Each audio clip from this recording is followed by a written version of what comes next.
Polda Metro Jaya Pak Saparudin Polda yang masuk ini silakan masuk ini silakan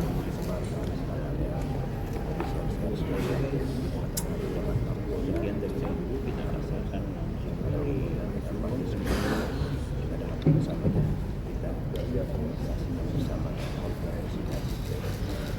dapat bersama. Baik rekan-rekan, akan saya mulai ya. Baik, bismillahirrahmanirrahim. Assalamualaikum warahmatullahi wabarakatuh. Selamat pagi, salam sejahtera untuk sekalian. Om Swastiastu, Namo Buddhaya, salam kebajikan.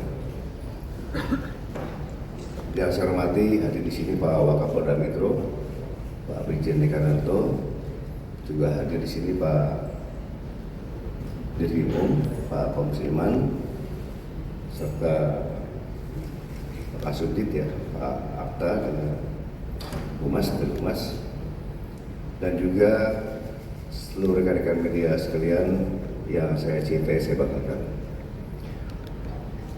Mungkin langsung saja perlu saya sampaikan di sini bahwa Polda Metro Jaya telah menetapkan 8 orang tersangka dalam perkara pencemaran nama baik, fitnah, dan manipulasi data elektronik yang dilaporkan oleh Bapak Insinyur Haji Joko Widodo.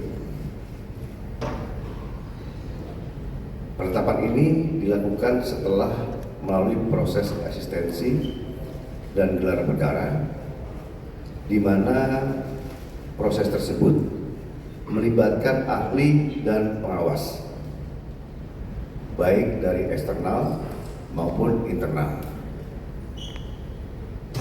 Untuk ahli yang dilibatkan adalah ahli pidana, ahli ITE, ahli sosiologi hukum, ahli komunikasi sosial, dan ahli bahasa. Itu yang kita minta keterangan sebagai saksi ahli. Selanjutnya perlu kami sampaikan bahwa gelar perkara penetapan tersangka yang dilaksanakan di Direktorat Reserse Kriminal Umum juga melibatkan dari eksternal, ya, dari Wasda, dari Wasidik, ya, Propam, dan juga Bikum, dengan dukungan hasil penyidikan yang komprehensif, ilmiah, dan pemeriksaan berbagai ahli dari bidangnya masing-masing. Berdasarkan hasil penyidikan, kami menetapkan 8 orang sebagai tersangka yang kami bagi dalam 2 klaster. Antara lain 5 tersangka dari klaster pertama yang terdiri atas atas nama ES, KTR, MRF, RE, dan DHL.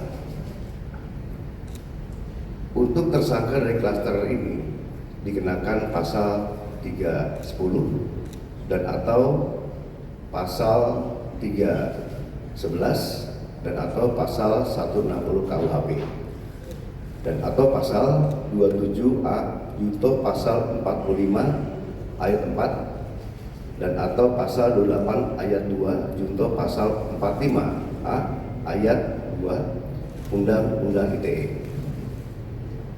Untuk klaster kedua, ada 3 orang yang akan ditetapkan sebagai tersangka, antara lain atas nama RS, RHS, dan TT.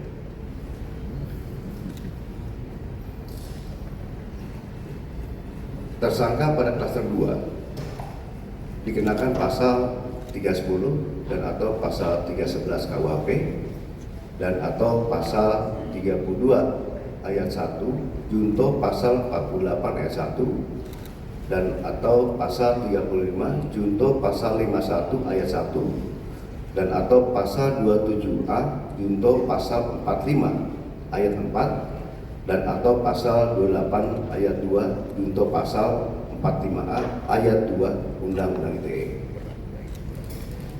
Rekan-rekan media yang saya banggakan, dalam prosesnya penyidik telah memeriksa 130 saksi dan 22 ahli dari berbagai bidang yang terdiri dari 1. Dewan Pers, 2.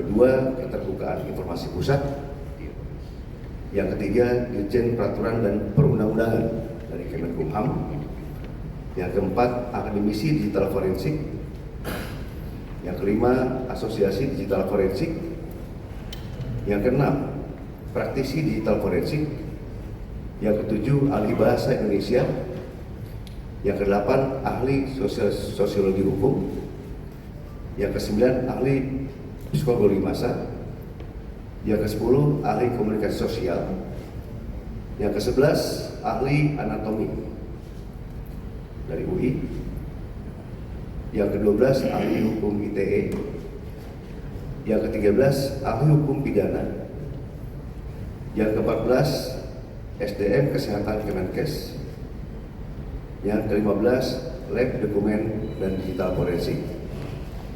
Selain itu, penyidik juga telah menyita 723 item barang bukti termasuk dokumen asli dari Universitas Gadjah Mada yang menegaskan bahwa ijazah Insinyur Joko Widodo adalah asli dan sah. Hal tersebut juga diperkuat oleh hasil pemeriksaan dari Puslapor Polri dalam aspek analog dan digital. Berdasarkan temuan tersebut, penyidik menyimpulkan bahwa para tersangka telah menyebarkan tuduhan palsu dan melakukan edit serta manipulasi digital terhadap dokumen ijazah dengan metode analisis yang tidak ilmiah dan menyesalkan publik. Selanjutnya, penyidik akan berkoordinasi dengan Kejaksaan Tinggi DKI Jakarta untuk proses hukum lebih lanjut. Pada kesempatan ini, kami tegaskan bahwa penanganan perkara yang kami lakukan murni proses penegakan hukum.